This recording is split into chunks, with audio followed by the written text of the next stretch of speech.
Hey guys, welcome back to my channel. Welcome to the next episode of Season 1 of 911. Am I emotionally ready for this episode?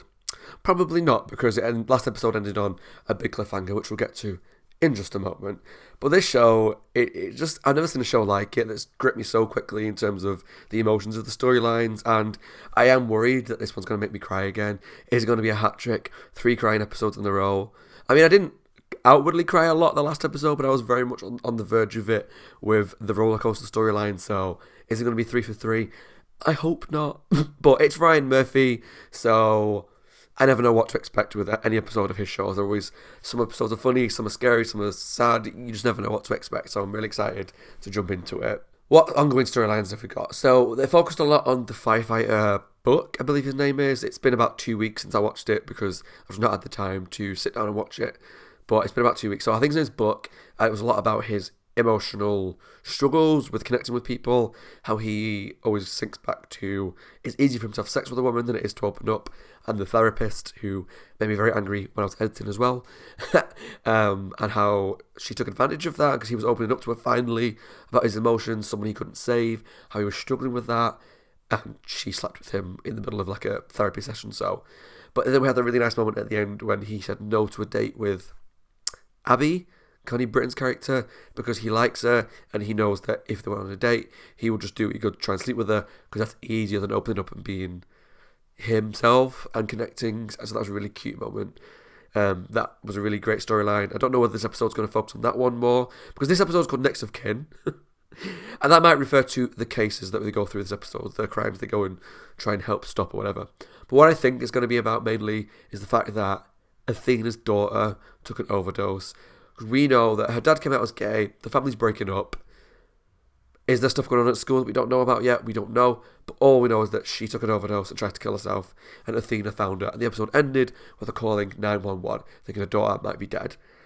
And whilst I'm not invested in the daughter as a character, because we've not really spent a lot of time with her, I'm invested in Athena. I love Angela Bassett as an actress. And I feel for her character, what she's going through is difficult. What her husband's going through is difficult. What the whole family's going through is difficult. I am praying they're not going to kill her off, because episode 3 of a show, are they going to make such a drastic twist? I don't know. With it being Ryan Murphy, I just don't know. So I'm hoping that she's okay and that she recovers and the family can help her recover, particularly the dad, and they can kind of make their relationship stronger. But I don't know, we're going to have to jump into it to find out. If you're enjoying these reactions, guys, please let me know down below in the comments what you thought. And if you're enjoying Series 1 of 911, I wish I could watch this all the time. Because genuinely, since I watched that episode 2 about 2 weeks ago, I've not had the time to sit down and record it. And I've been suffering with really bad hay fever as well, because I record these in advance just because I don't know what the copyright is like on YouTube for this series.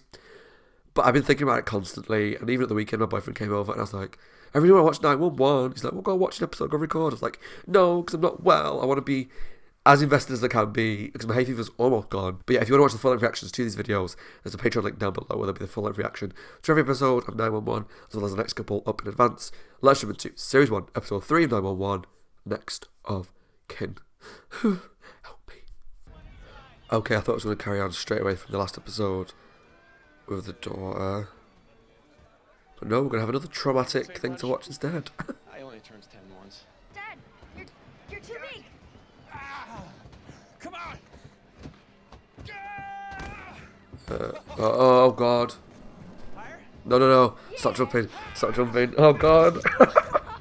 I hate this show. But I love this show. It's so good.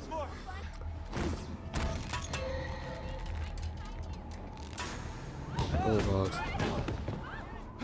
Oh god. Oh, I'm gonna go off the cliff. Someone grab. Don't film it. Try and stop it.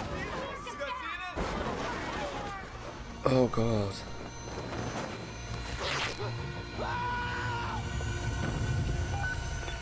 Why are they not helping? I mean, there's not a lot they could do. I know there's not a lot they could have done, but if a few of them had ran over and grabbed that bouncy castle, they possibly could have stopped it from blowing away. But rather than that, they just filmed it. Oh, I hate the modern world. Start to send them down one by one in a basket. I'll take care of the dad.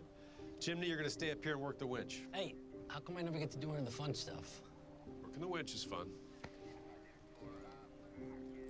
That sounds like there's a storyline there waiting to happen. This show is beautifully shot, I will say that. There's just an epicness to a lot of these things, which for like season 1 of a TV show is very unusual. Good, good. You ready? Just stay calm. Hey, boys, can you tell if your friend here is okay? Is he awake? Is he breathing? Lower the basket down, Chim. Copy. Is my dad okay? Camera. Sir, do not move your head. Stay still. He's We'll alive. get you as soon as we can. For now. We're good down here. You can pack it up topside. Nice work at the winch. Everyone seems to be safe, which I am. 911, what's your emergency? Oh god. May, wake up, wake up, wake up. Come on, come on, come on, come on, come on, come on, wake up. May. Is she okay? Make her throw up.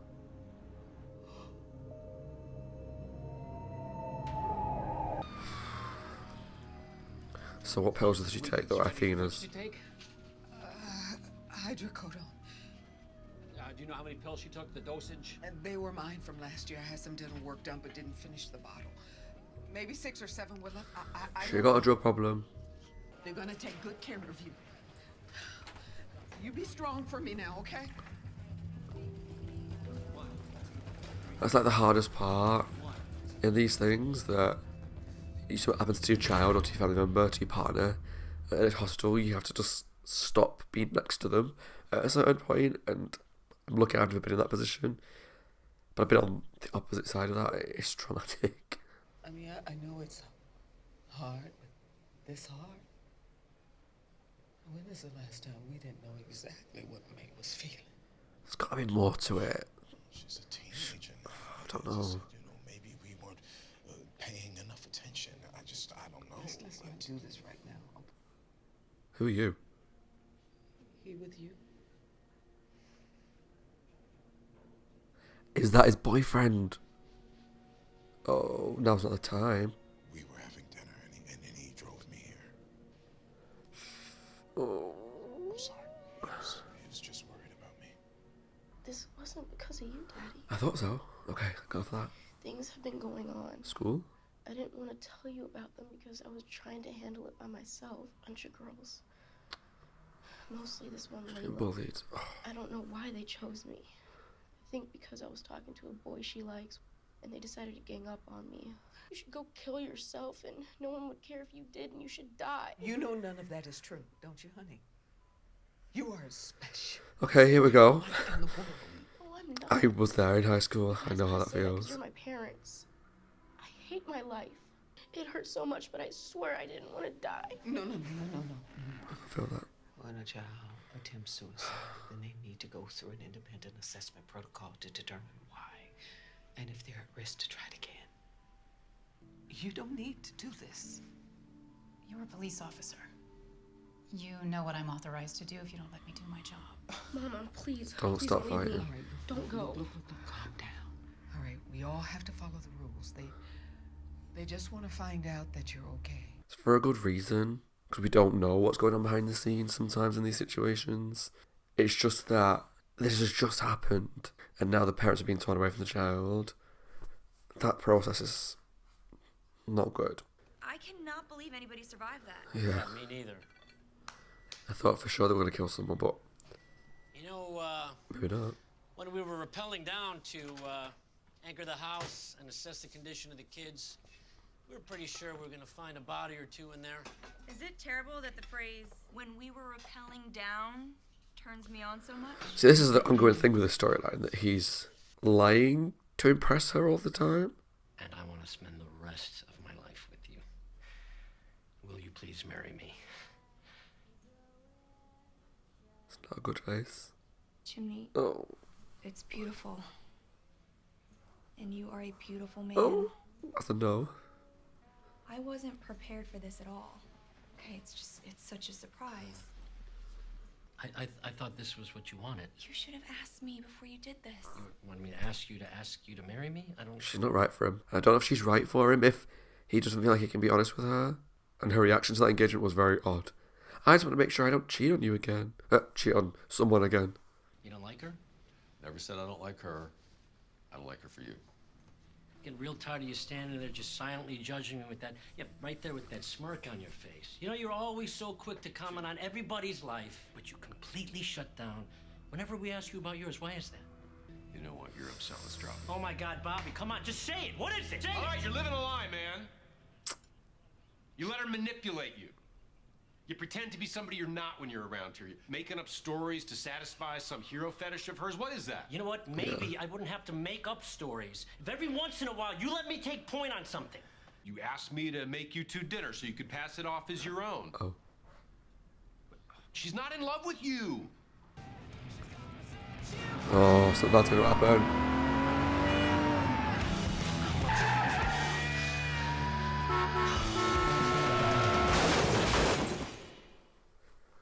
As soon as they showed that truck, you knew, right? That was going to be involved somehow. Shit. Captain Nash. I hope Chimney's okay. Yeah, you guys this way. He seems like a nice guy. He's in a bad relationship. You might want to prepare yourself. Oh, Jesus. Oh, God. Bobby, eh? Can't move my neck. He's alert, talking, doesn't appear to be in any pain. Oh, poor guy. Why is this TV show? Fuck's sake. What's your pain level? Not much pain. You would know, wouldn't you? Crap. Oh, how do you survive this? How come I'm not That's dead? right through his brain, right? Because you were the luckiest and the unluckiest son of a bitch on the face of the earth all at the same time. Okay, you guys, I can't even feel this. They're gonna have to kill him. All right, well, please get me out of here before I start to. All right, we're working on it. Normally I'd be consulting with my smartest EMT, but right now he's got a rebar stuck in his head. Do you know what? For the first 10 minutes of the episode, I was like, alright, we're gonna have an emotional stuff about this family. The girl survived the overdose, bullying storyline, really sad, but okay. And I thought, you know, we got through the worst, and maybe this episode's gonna be a little bit lighter. But this.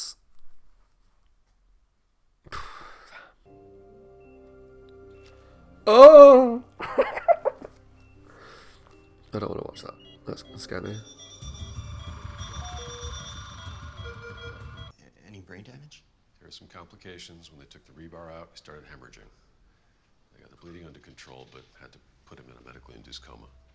And they'll let us know if his condition changes. Okay, that's You mean if he wakes up? not good, but he's alive. Where have you done then? So there's hope. Are they like refugees? Seems like. All right, go, go, go. Start helping him down.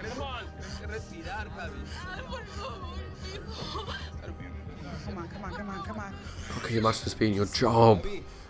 Every time I watch this, it just amazes me. Like, there's people that do this every day. I mean, I know there is, but just the stress, the pressure, the responsibility. Hey, you dick! Where the hell do you think you're going? Oh, sick son of a bitch. Whole families could have died in there. Someone with a badge and a gun want to put this trash in cuts. I got it. Ooh, that was badass, but I thought we weren't here to blow off steam. You know what you can blow. You're so sweet. No, everything's fine. Is this Developing this romance again. No, I'm at a call, but I wanted to answer, you know, make sure you're not out on the ledge or something. Thank you. I can't believe you're at a call. I'm not on a ledge. Such a nice room. I'm in a windowsill. Slipping, you know, she's getting worse, and I'm starting to feel like she might need more than just me. More help, professional. You mean like a home? Yeah. I like that ongoing thing between those two. Where it ends, I have no idea. I was hoping to convince you to come to the hospital to visit him. She's not been to the hospital yet. I thought you said that he wasn't awake. So? Taking him out of his coma now. It'd be good if you were there. Either I say yes or I'm some kind of monster. You don't have to say yes. You just have to come hold his hand. It's not about love. It's about decency. Yes, exactly. That's my point. Anything I do now that isn't being Florence Nightingale, it makes me look like some kind of jerk. It's not about, no, it's not about being Florence Nightingale. It's about So I hold just his going and hand see if your when he wakes up. boyfriend's okay. Or just Then it's stay with sit him there. until he's out of the hospital. And then it's you can't break up with him until he can walk or talk again. And that's assuming that he ever can. She has a point. And you want me to just play like I'm in love for how long? A month? A year? You should have broke up with him a long time ago. I don't know if he'll ever fully wake up. And if he does, I don't know if he's going to be able to talk, or see, or hear, or even remember who I am. I am not asking you to love him or marry him, and I'm not judging you for your feelings. I'm not. I'm just saying he loves you, misguided as he may be. Which I'll talk about more at the end, but I can see elements of both sides of that argument. This is a good place. Is it? Mm-hmm. Vacancies are rare. Huh. Are you considering it? I was for a minute. But then I thought, as long as my mom is still here with me, I want her to be here with me. Yeah, Layla. That's the cow.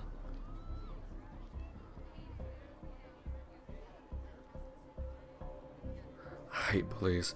Anyone that's watched much of my channel knows anything that involves school stuff, there's always a bully character. And it's just a trigger for me. Just what I went through in school. We're all here for you, buddy.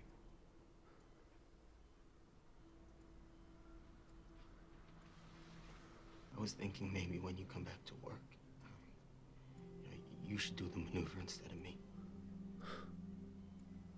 To motivate him to get better. Do the maneuver. He can. Hey, Jim, you can do the maneuver, right? I tried to get a hold of your parents.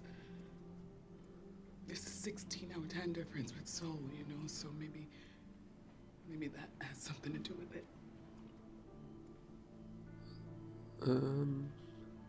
His family's right here.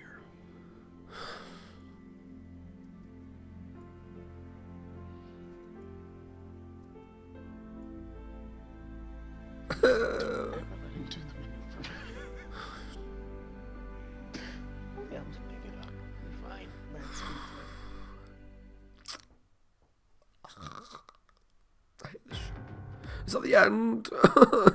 Okay, so 3 episodes in a row, I have teared up. I didn't outwardly cry this episode, but I did tear up at certain points. So I feel that's going to be every episode of this TV show. At some point in every single episode, I'm going to be upset about something. So let's just enjoy the ride of me being emotional wreck of a human being. Hell yeah.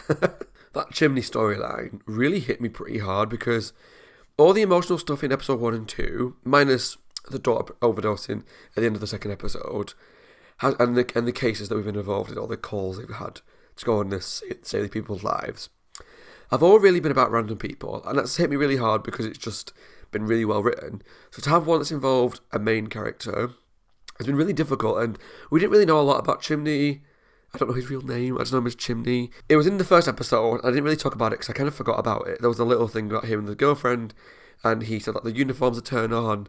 And I don't know if he lied a little bit then, but it was never really touched on very much. But I remember there being a little scene with them in his apartment. But when we were seeing little bits from the beginning when he wanted to do the thing down the cliff, the abseiling, and they wouldn't let him, there was more going on behind the scenes. And then we got to the apartment, and he was doing these little white lies that we'd seen before. But little white lies on their own, one little thing, is fine. But when it's like multiple white lies, that usually builds to something else. So we could see there was a lot going on there.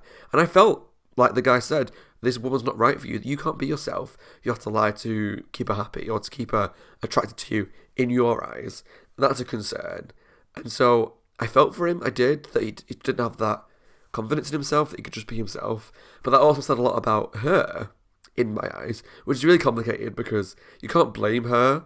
Because if she doesn't know that he's lying, she can't be blamed in that regard. But also, there's things that she says and does, and we saw that when he proposed to her. The way she speaks about it is manipulative and is giving him the complex that he had to lie all the time. So even like when he proposed, it was very much, I'm not prepared for this, you put me in this difficult situation, and that's not the way you speak about someone that proposes to you. If you want to say no, yeah, it's difficult, but that is your right to say that. But to say, I can't believe you put me in this situation, you've made this so difficult for me, like that's, how do they feel? The person proposing put themselves out on their line, and you can say no in a different way that's less hurtful than blaming them for putting them in a difficult position. It's so cruel. But that showed the kind of person she was. But then, on the flip side, I understood a lot of what she was saying when the guy went to see her to say, you need to go be there when he wakes up from this medically induced coma, if he wakes up. Yeah, the decent thing to do is to go there and just be there. Just out of politeness. It probably hit home a little bit for me because I was in a very similar situation a long time ago. My ex broke up with me. This was like 8 years ago, maybe 9 years ago, something like that. I was with a guy, not very long, but it was a pretty small and intense relationship. We broke up, or he broke up with me, should I say. A couple of days later, I was in hospital having surgery. Twice in a row, pretty much. And I was upset that he didn't come to see me. Not because I wanted us to get back together, which I did. But for me, it was more like, we had this relationship, I'm now in hospital, and you haven't come to see me. And I never understood at the time why he was like, well, no, I don't want to give you that hope that we're getting back together. And I'm like, that's not what it's about. It's about, we had this connection, and yeah, we're not together anymore, but out of human decency, surely you should go. And that's what I felt here. I mean, I understood her point, actually, when she talked about it. She said, it's fine, I can go and see him, but then it's like, we'll just stay with him while he recovers, then you can break up with him. Stay with him till he's better. And that's like an unlimited amount of time. So when she spoke about it like that, I understood some of what she was going through. And I agreed with her that you shouldn't stay with him if he's just because he's not well, because that's really awful. Because then you get through that trauma with him, he has more of a connection to you, and then you break up with him, and that's even worse. But I do think there's an element of her that should have at least gone to hospital to make sure he was alright. Like, did you ever care about him at all? You know, does that make sense? I hope that makes sense. As soon as they showed him with that bar through his head, I just assumed he was going to die because it's one of those injuries that's really difficult to survive. And he was lucky that he survived it going through. Well, that's why I thought when they take the bar out, he was just going to die, because you see in a lot of things that if you ever get impaled on something, don't take it out, because it's usually plugging the holes, keeping the blood in, keeping things in place. But when you take it out, it's not the matter. And yeah, he had complications in the surgery. And it seems like he's going to be okay. We just don't know the level of brain damage that he's going to have. Hopefully he recovers. It might take a long time. But I like the character. I feel for him. He deserves to get some sort of happiness as himself, being himself, just with someone who's not Tatiana. And whilst I don't agree with Tatiana's not going to see him and how she treated him and manipulated him, I do sort of understand that if she goes to hospital, she keeps having to stick around. But that's on her. She should have broke up with him a long time ago. I understand I'm jumping forward and backwards in points now, but she should have broke up with him a long time ago. But he deserves someone better. He deserves someone that he can be himself with. So I feel for him for that. But it seems like it's going to be okay, I hope. Athena's storyline wasn't as much as I expected. The girl survived the overdose, thank God. We discovered it wasn't just about the family situation, thank God. It was mostly about girl at school bullying her, another trigger for what I went through at school. And we saw at the end, obviously, Athena's seen the bully and is watching her. We don't know where that's going to go, but it could go down a really dangerous path if Athena steps over the line as a police officer. That is a teenager, it's a child. I don't know how old they're meant to be exactly. But the fact that this girl bullied her enough to make her want to kill herself is traumatic and awful. But there was a really interesting scene when the husband's new partner, well, the guy he's sort of seeing, showed up at the hospital. He was only in it for a few seconds, but it was tense. And it was like, oh God. And I felt that weight of, it's nice that he's here to make sure the guy's okay and to support him, but is this the right time? I don't think so. But that actor, I've seen him in something else actually. I think they're introducing him now so that he's going to be in it more and more. Hopefully, as the daughter recovers from this, if she gets back, because obviously the CPS have got involved, I think they're going to let her go back. I think this is just a process they have to follow. There's nothing really. This is where it could get difficult because the home life is kind of broken at the moment with the dad coming out as gay. Are they going to see that as a reason she can't go home? I hope not, but I could see them seeing that because the CPS things are very complicated. It's a very delicate line of what they see as okay, is not okay, is acceptable, not acceptable. And so I could see them going, oh, this is broken home, the dad's going out as gay, they're going to move out, introduce this new factor, the new boyfriend. Maybe it's not safe for her to go back if she's not in that mental well-being state. I don't know what I'm trying to say, but you get the gist. So I'm interested to see where that goes and how they interpret the situation. They seem like good parents. That's the annoying thing is, the mum is good, and she was like, look, this is a process we have to go through. It's difficult, but they've got to do a job. The dad, Yeah, he's come out as gay. Yeah, that's a really difficult thing to do. And yeah, in a way, it's broken a little bit of the family apart. But it was the right thing to do. And they're good parents. They are. But the way this show goes, I'll be crying about it next episode. I'll be in tears because something really bad's happening. The only other main story I could think of really was Buck and Abby are sort of still kind of their phone conversations. It's really sweet and really nice that they're still supporting each other. She's struggling with the mum now. The mum's kind of slipping a bit more with the dementia, the Alzheimer's. And she's considering putting her in a home, which is sad because I want not Clara. The nurse character, I can't remember her name. I realised when I edited the last episode that it wasn't Clara, it was something else, but it was similar to that. But I really like her character. Don't want her to go out of it, but I also understand if she needs that extra help as a son or a daughter, that's going to be so difficult to go through and to accept that you're not good enough to help. But that's not your fault, but that guilt is obviously not easy to just ignore. But sometimes people need extra help that you can't give them as one person and a nurse, so that story I could see being quite emotional. I think she's going to go to a home eventually, especially if the Alzheimer's getting worse. She'll have to put her in a home, and that's going to be really sad for her. But I like the relationship with her and Buck. I don't know where I want that to go, because yeah, it seems like they're really sweet and supportive of each other, but he's got a lot of things to work through, so I just hope that it doesn't develop too fast, and maybe something bad happens, they get carried away, they go meet each other, but that could still be quite bad if he's dealing with that, you know, the guilt or the sexual intimacy issues that he's got. Well, this show is brilliant. I am 3 episodes in and I'm loving it. It's so good. The crimes were really good. The bouncy castle flying off was really tense. They all turned out okay, luckily. Surprised me, because I thought with that the roller coaster someone died. In episode 1, so someone jumped off a building and died. But everyone survived here, so I was like, oh god, that's good. But that means someone's going to die later on in the episode. I thought it was going to be Chimney. It wasn't, thank god. It's not for now. Everyone in every storyline survived, I think. There was the bouncy castle one, which was pretty epic to watch. It was a visually exciting action scene when the bouncy castle kind of flew off into the sky and the husband flew out. That was scary. The truck with the people in the back of the van, no one died in there. That was good. Athena's daughter survived. The truck one seemed to survive, as in like Chimney getting the rebar through his skull. So everyone seems to survive this episode, which is good. That makes me scared for next episode. But I really enjoyed this series. It's brilliant so far. And what I realised, just before I finish off, is that this show was sold to me as like Angela Bassett, Jennifer Love Hewitt, and it's Ryan Murphy's show. Jennifer Love Hewitt's not been in it once yet. Whether she's in it this season, series 2, 3, I don't know. But the fact that I've watched 3 episodes and I've not really noticed it, that I was so excited to watch her on this, because I like her as an actress, but she's not been in it once, which is really good. It's so much about this show that it's gripping me so much that I don't think about these things, and I'm really excited to see where it goes the rest of this season. I'm loving it so far, and I hope you are too. As always, my name is Scott. I hope you guys are well, taking care of yourselves and staying safe. If you enjoyed the video, leave some comments down below. Subscribe to my channel for the rest of Series 1 of 911. Take a look at the Patreon link down below. I'll see you all very soon for the next episode. Bye guys, and take care.